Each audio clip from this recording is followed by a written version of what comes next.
복음, 이 복음이라는 말은 기쁜 소식, 좋은 소식, 그렇게 얘기할 수 있겠죠.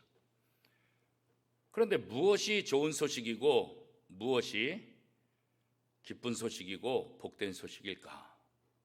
그것은 다른 것이 아니에요. 하나님의 능력으로 죄로 인해서 죽었던 사람들이 살아난다는 이 소식이 기쁜 소식이고 좋은 소식이고 복된 소식입니다. 그래서 누구든지 예수를 믿으면 죄로부터 자유케 되고 하나님의 자녀가 되고 하나님께로 갈 수 있다는 것입니다. 죄로 인해서 불안하고 죄로 인해서 답답한 삶을, 아니 불안한 삶을 살던 사람들이 그 죄로부터 자유케 되는 그 기쁨과 감격을 누리게 될 것이다. 그럼에도 불구하고 예수를 거부하는 사람이 있다고 한다면 그들은 참 어리석은 사람이다. 그 어리석은 사람이 오늘 본문에는 나사렛 사람이라고 기록하고 있습니다. 예수님께서 이제 공생의 사역에 들어가시면서 가장 먼저 하신 일은 40일 동안 금식 기도를 하신 것이죠.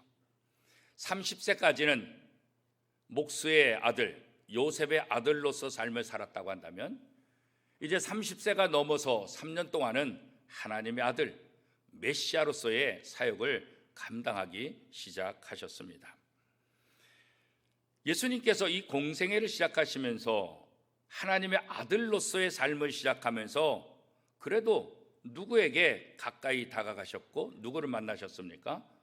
그가 늘 함께했던 갈릴리 지역의 사람들을 먼저 만나셨습니다. 이 누가복음의 저자 누가는 예수님이 고향에서 사역을 하시는 그 장면을 시작으로 해서 예수님이 하나님의 아들 메시아로서의 공생의 사역을 하나씩 쭉 진전시켜 나가고 있는 모습을 우리는 누가복음을 통해서 알 수가 있습니다. 유대인들은 회당을 중심으로 신앙생활을 해왔습니다. 그것이 전통입니다. 예수님께서도 어렸을 때 이 유대인의 전통대로 회당을 중심으로 신앙생활하는 모습을 보여줬습니다. 성인이 된 이후에 유대인들의 전통대로 고향 나사렛에 가서 안식일에 늘 하시던 대로 회당에 들어가 하나님의 말씀도 읽게 되었습니다. 오늘 본문에 보면 어느 날 회당에 예수님께서 들어가시니 회당장이 예수님에게 성경을 꺼내서 주었다, 그렇게 말하고 있어요. 이사야서인데 예수님은 그 성경 중에서 이사야 61장 1절 2절 말씀을 그 회당에 있는 회중들에게 읽어 주었다. 그 본문 내용이 무엇입니까? 오늘 누가복음 4장 18절 19절 말씀입니다. 주의 성령이 내게 임하셨으니 이는 가난한 자에게 복음을 전하게 하시려고 내게 기름을 부으시고 나를 보내사 포로된 자에게 자유를, 눈먼 자에게 다시 보게 함을 전파하며 눌린 자를 자유롭게 하고 주의 은혜의 태를 전파하게 하려 하심이라 하였더라. 자, 이 말씀을 보면 정말 은혜로운 말씀, 은혜롭고 기쁘고 좋은 복음의 말씀이다, 이렇게 얘기하고 있잖아요. 무엇 때문에 그렇습니까? 포로된 자에게 자유를, 이 포로로 붙잡혀 있는 사람에게 자유를 주는 것, 이것보다 더 좋은 일이 세상에 어디 있겠어요? 눈먼 자에게 다시 보게 함을, 아무것도 못 보는 사람에게 다시 세상을 볼 수 있다고 한다면 이것보다 커다란 기쁨이 어디 있겠어요? 눌린 자에게 자유를, 마귀에게 눌리고 세상에 눌리고 이런저런 모습으로 더 이상 그 눌림으로 인해서 억압받는 것이 아니라 내가 하고 싶은 대로 마음껏 자유를 누릴 수 있는 삶을 살 수 있다는 것, 이것이야말로 복음이고 이것이야말로 기쁘고 가장 좋은 소식 아니겠습니까? 예수님께서 공생애를 시작하시면서 이제 메시아로서 하나님의 아들로서 자신이 이 땅에서 어떤 일을 해야 되는지를 선포하신 것이죠. 결국 예수님께서 이사야 61장 1, 2절의 말씀을 이렇게 낭독한 것은 이사야 선지자가 예언한 그 메시아, 그리고 그 메시아가 하는 일, 그게 바로 나고 내가 해야 될 일이다. 다시 말하면 나를 통해서 포로된 자에게 자유를, 눈먼 자에게 다시 보게 함을, 눌린 자에게 자유를 주는 일들이 일어날 것이다. 한마디로 말하면 뭐겠어요? 내가 너희를 구원하겠다, 이 말이죠. 회당에 있던 사람들이 예수님께서 이렇게 말씀을 하시니까 예수님에게 다 집중하는 거예요. 저 사람이 누구지? 누가복음 4장 20절 21절 말씀에 보니까 이렇게 성경은 기록하고 있습니다. 책을 덮어 그 맡은 자에게 주시고 앉으시니 회당에 있는 자들이 다 주목하여 보더라. 이에 예수께서 그들에게 말씀하여 이 글이 오늘 너희 귀에 응하였느니라 하시니, 이 말씀을 읽은 다음에 이 글이 오늘 너희 귀에 응하였다. 이 말은 뭐겠어요? 내가 이 말씀대로 너희를 그렇게 만들어 주겠다. 아니, 만들었다. 이 선포라는 거예요. 구약에 이사야 선지자를 통해서 예언한 그 모든 내용들이, 그 모든 일들이 바로 나를 통해서 지금 너희들에게 일어난다, 이렇게 얘기하고 있는 거죠. 물론 유대인들은 메시아를 기다리고 있어요. 이렇게 포로된 자에게 자유를, 눈먼 자에게 다시 보게 함을, 눌린 자들에게 자유를 주시는 그 메시아가 올 것이다. 그래서 우리를 이 로마의 포로 생활에서 우리를 자유롭게 할 것이고 모든 죄로부터 우리를 새롭게 할 것이다. 이런 기대감을 가지고 메시아를 기다리고 있는 것, 이게 바로 유대인들의 생각이죠. 그런데 이건 메시아가 해야 될 말을 지금 예수라는 사람이 하고 있다는 거예요. 이게 놀라운 거죠. 아니 뭐 메시아처럼 보여야지, 자기네가 기대했던 메시아 같은 모습이 있어서 그분이 말씀할 때 이분이 우리가 기다리던 메시아구나, 이렇게 생각할 텐데 전혀 그렇지도 않은 사람이 자기가 메시아라고, 자기가 이사야 선지자가 예언한 것을 행할 사람을 얘기하니까 이게 더 충격이고 기가 막히는 거 아니겠어요? 더 충격은 뭐냐면 이 사람이 누군지 알고 나서 더 충격받은 거예요. 가만히 보니까 저거 나사렛 동네 목수하고 있는 요셉의 아들 예수 아니야? 이 말하는 자의 신분이 알려지고 나니까 더 충격이죠. 왜 그러겠어요? 아니 뭐 특별한 사람, 우리가 늘 알고 있는 사람, 아니 쟤가 와서 지금 뭔 말하는 거야? 쟤 정신 나간 거 아니야? 메시아라고 하는 사람이 자기가 알고 있었던 요셉의 아들 예수라는 사실에 더 충격받은 거죠. 두 가지 부분에 있어서 믿지 못하는 거예요. 첫 번째는 이 나사렛 출신, 이 나사렛이라는 동네가 좋은 동네가 아니에요. 나다나엘이 말하기를 나사렛에 무슨 선한 것이 나올 수 있겠습니까? 이 나사렛이라는 동네 자체가 이스라엘 사람들에게 아주 안 좋은 동네로 낙인 찍힌 곳이에요. 그곳에서는 훌륭한 사람이 나올 수가 없다, 이렇게 아예 인식하고 있는 그런 동네예요. 그런데 그곳 출신인 예수니까 이거 말도 안 되는 거예요. 그런데 두 번째는 뭐예요? 목수의 아들 요셉의 아들이라는 거예요. 모르는 사람도 아니고 이미 우리가 알고 있는 요셉의 아들이라는 것, 이게 더 충격적인 것이죠. 그래서 사람들이 예수라는 것을 알고 난 다음에 수근수근거리며 이게 도대체 뭐야? 도대체 뭔 일이야? 자기네가 평범하게 알고 있었던 예수가 이런 말을 했을 때 그 놀라운 능력, 놀라운 지혜의 말씀을 했다고 한다면 야, 대단하다, 이렇게 좀 놀랄 텐데 그것 때문에 놀란 게 아니에요. 쟤가 뭔데 나와서 저런 말을 해? 한마디로 말하면 그런 거죠. 그래서 예수를 오히려 배척하고 예수에 대해서 부정적인 생각을 갖게 되는 거죠. 자기네 눈으로 봤을 때 저 예수는 훌륭한 사람이라고 생각하지 않는 거예요. 저 예수가 무슨 우리들 앞에서 뭔 얘기를 할 수 있는 그런 자격이 있는 사람이라고 생각하지 않은 거죠. 왜 그렇습니까? 선입견 때문에 그런 거예요. 나사렛 출신이라는 선입견, 목수 요셉의 아들이라는 선입견, 이 두 가지 선입견 때문에 예수를 메시아라고 인정하지 않겠다는 거예요. 아니, 그런 존재 자체라고 상상도 할 수 없다는 거죠. 오늘날도 많은 사람들이 선입관 때문에 예수 그리스도를 믿지 않아요. 어떤 선입관이요? 우리들, 예수 믿는 우리들 때문에, 우리들이 바른 삶을 살지 못하니까, 우리들이 하나님의 말씀대로 실천하지 못하니까, 아니 우리가 하나님을 믿지 않는 사람보다 더 악하고 나쁜 짓을 하니까, 그런 우리들이 복음을 전하니까 야, 너나 잘 믿어.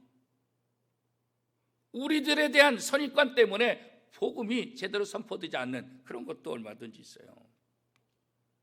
여러 가지 장애, 방해로 인해서 예수 그리스도가 전한 복음이 이게 정말 사실일까? 믿지 않는 거예요. 그죠? 오늘도 우리가 전도할 때, 복음을 전할 때, 그래? 그럼 나도 오늘부터 교회 가볼까? 이렇게 첫 번에 교회에 오겠다고 대답하는 사람이 얼마나 있을까요? 거의 없죠. 그렇죠? 아무리 얘기하고 설득해도 이게 안 믿어져요. 2000년 전 나사렛 사람들이 바로 그런 모습이에요. 이 나사렛 사람들의 반응을 보시고 예수님께서는 의사야, 너 자신을 고치라 라는 2000년 전의 속담을 인용해서 이렇게 말씀하고 계시죠. 누가복음 4장 23절 말씀입니다. 너희가 반드시 의사야, 너 자신을 고치라 하는 속담을 인용하여 내게 말하기를, 우리가 들은 바 가버나움에서 행한 일을 내 고향 여기서도 행하라, 이렇게 말해요. 이 말을 좀 쉽게 얘기하면 뭘겠어요? 다른 거 아니에요. 너 잘난 체 하지 말고 너 자신아 똑바로 해. 한마디로 말하면 바로 그거예요. 왜요?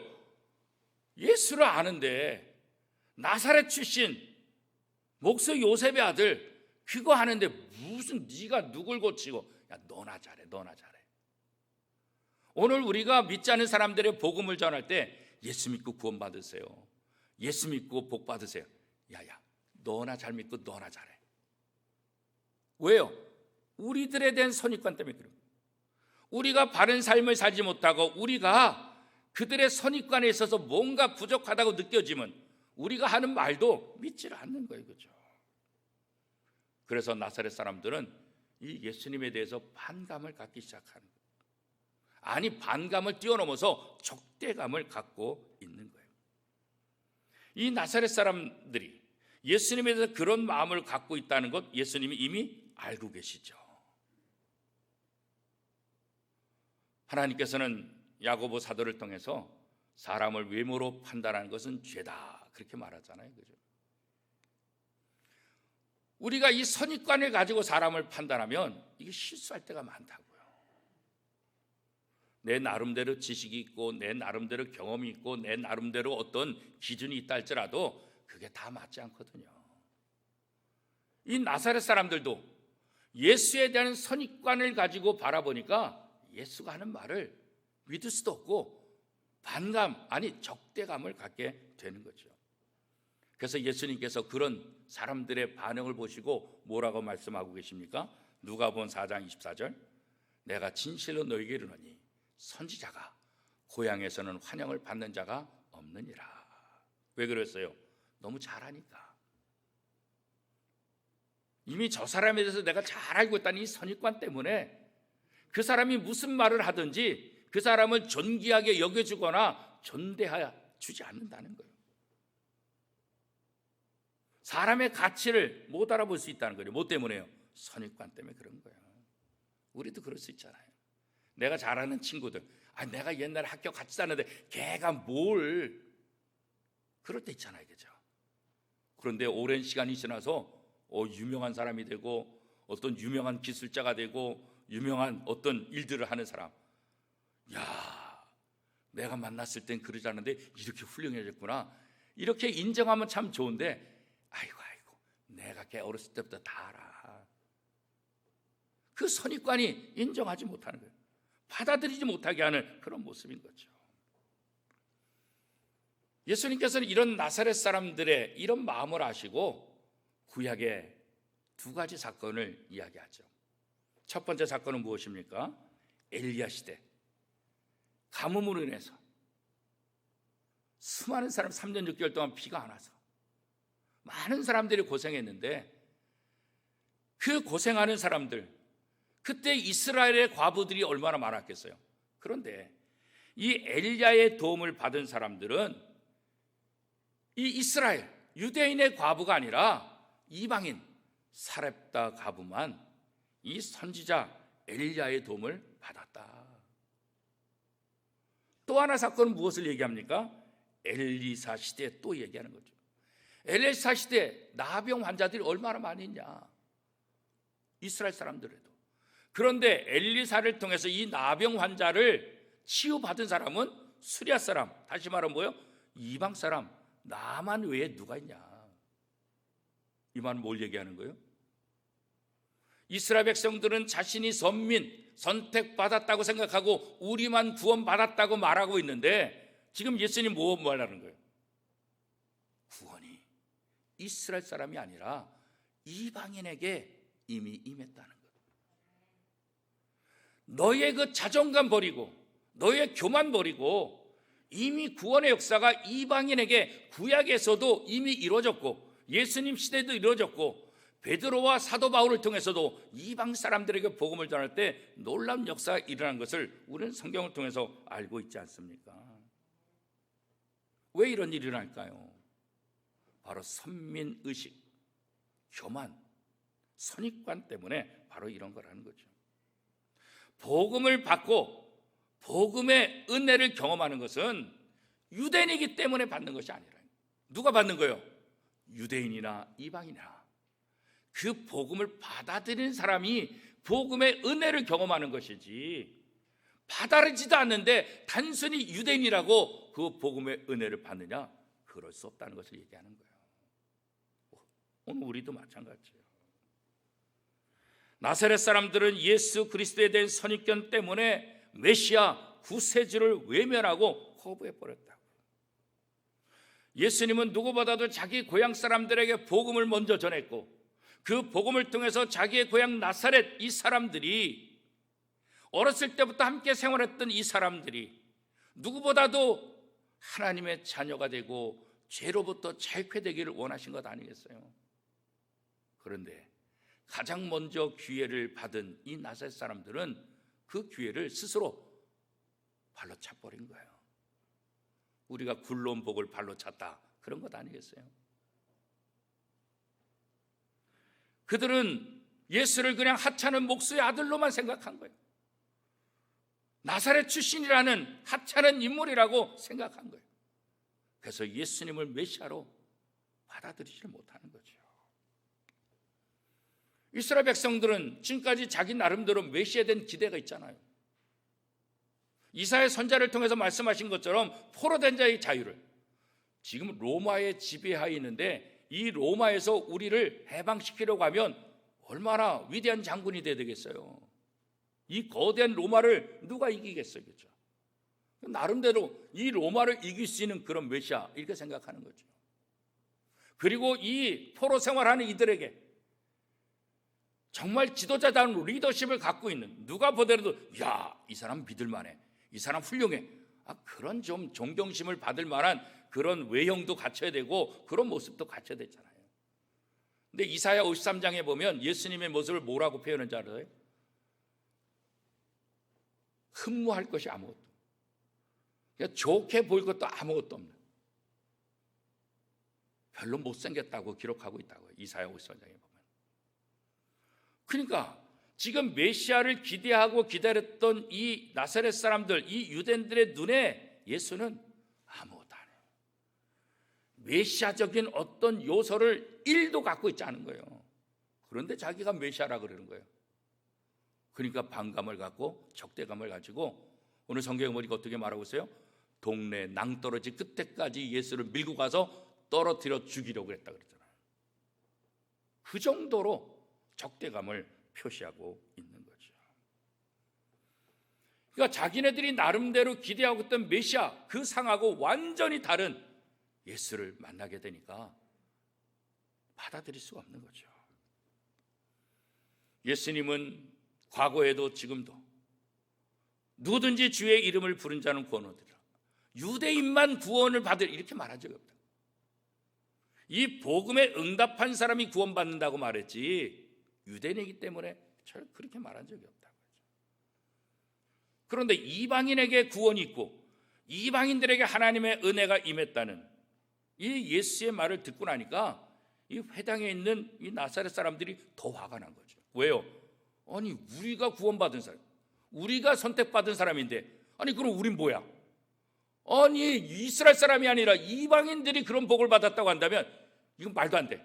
그러니까 예수님이 하신 말을 듣지도 않고 거부해버리는 거예요. 있을 수 없어. 그렇게 배격하게 되는 거죠.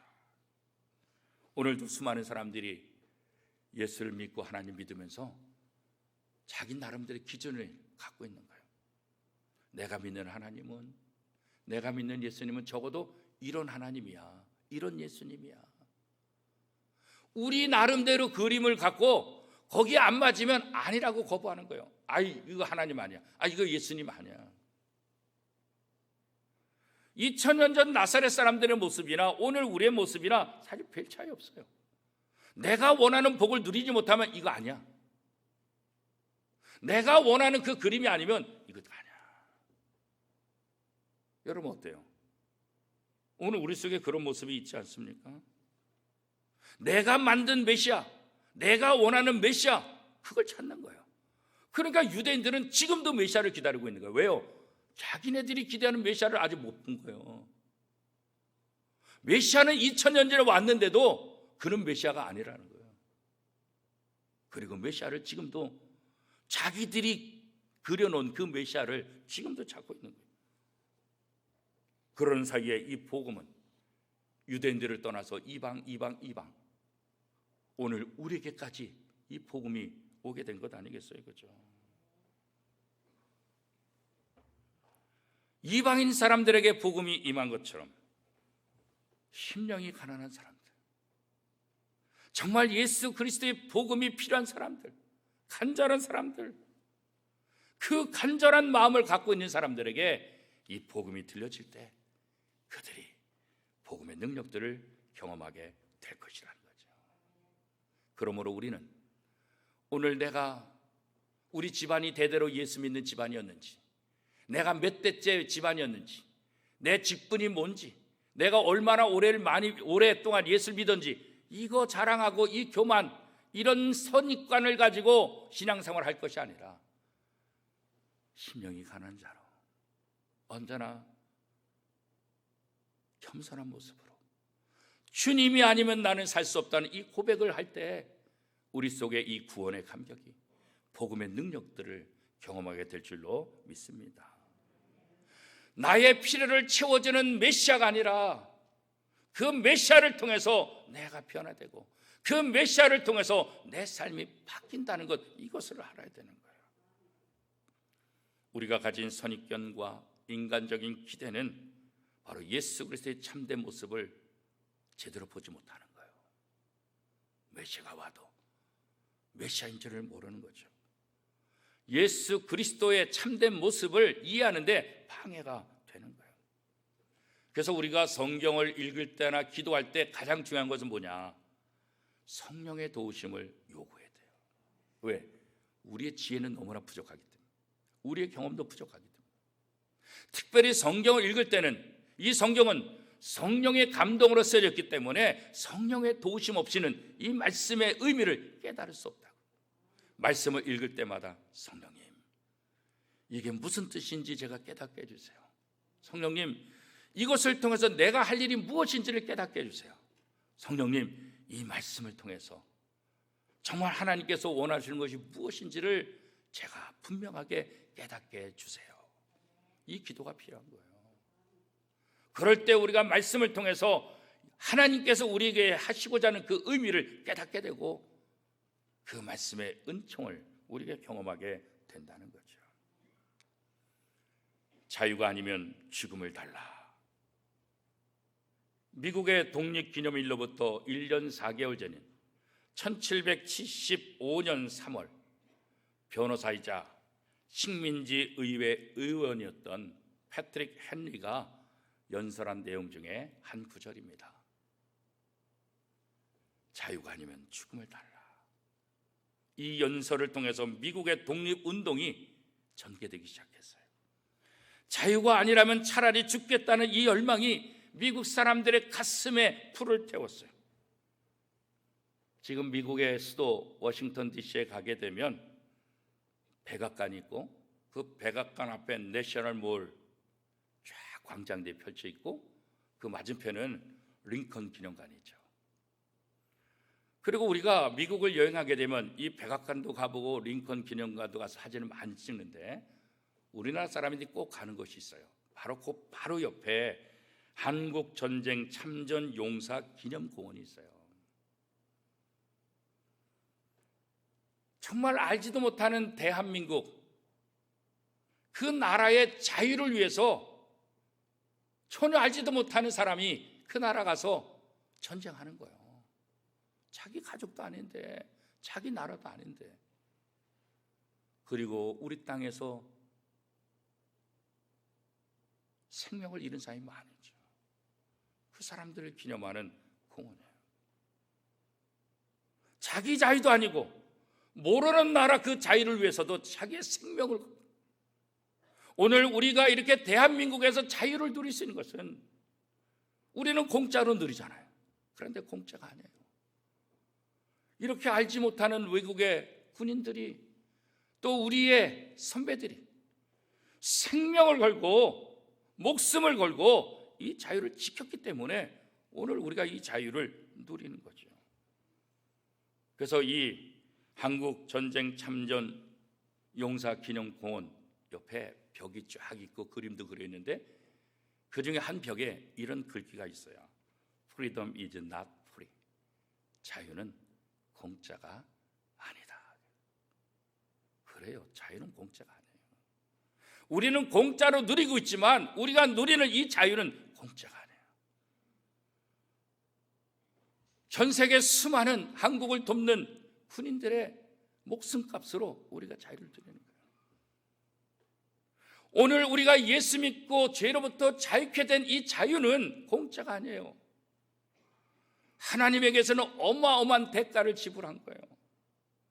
독생자 예수 그리스도를 이 땅에 보내주시고 십자가에 못 박아 죽이는 그 고통, 그 대가, 그 대가로 우리는 죄로부터 자유케 되고 하나님의 자녀가 된 거라고.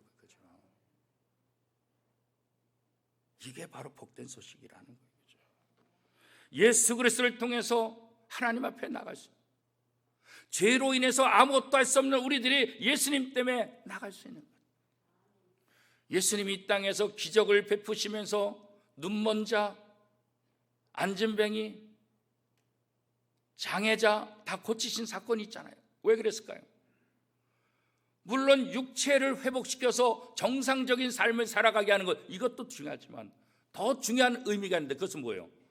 성전에 들어갈 수 있게 하기 위함이에요. 유대인들은 이 성전이 제일 중요해요. 그런데 장애를 가지면 그 부모의 죄든 본인의 죄든 죄 때문에 장애를 갖게 된다고 유대인들은 그렇게 믿었어요. 그래서 장애를 가진 분들은 성전에 들어갈 수 없는 거예요. 그래서 우리 성경에도 보면 미는 앞에서 암진뱅이가 구걸한다잖아요. 구걸함에도 불구하고 그 마음속에는 어떤 소원이 있어요? 저 성전에 들어가고 싶으니까 성전 가 있는 거예요. 예수님께서 장애자들을 고치는 것은 육체의 자유만이 아니라 바로 성전에 들어갈 수 있는 그 특권, 그 회복, 바로 예수 그리스도께서 십자가에 못 박혀 돌아가심으로 우리의 모든 죄로부터 우리는 자유롭게 되고 담대히 하나님 앞에 나갈 수 있는 은혜를 경험하게 됐다는 거예요. 이 글이 내 귀에 응하였느니라. 이미 이사야를 통해서 예언된 이 약속, 이 구원이 나를 통해서 너에게 임하게 된다. 내가 너희를 죄로부터 구원할, 포로된 자에게 자유를, 눈먼 자에게 다시 보게 하며 눌린 자에게 자유를 주는 그 메시아, 내가 바로 그 메시아다, 이 선포라고요. 이제 오늘 우리가 신앙생활을 하는 것은 바로 메시아, 우리를 죄로부터 자유케 해주신 이 메시아를 바라보며 그 자유케 해주신 그 은혜를 기억하며 기쁨과 감사로 살아가는 거예요. 그게 바로 신앙생활이에요. 오늘 이 말씀을 통해서 다시 한번 메시아를 통해서 우리에게 주신 그 은혜를 기억하며 우리에게 어떤 아픔이나 어떤 문제가 있다 할지라도 예수 그리스도의 이 복음을 통해서 주신 이 기쁨과 감격으로 모든 것들을 이겨내며 하나님 앞에 영광 돌리는 복된 삶을 살아가는 저와 여러분의 삶이 될 수 있기를 축복합니다.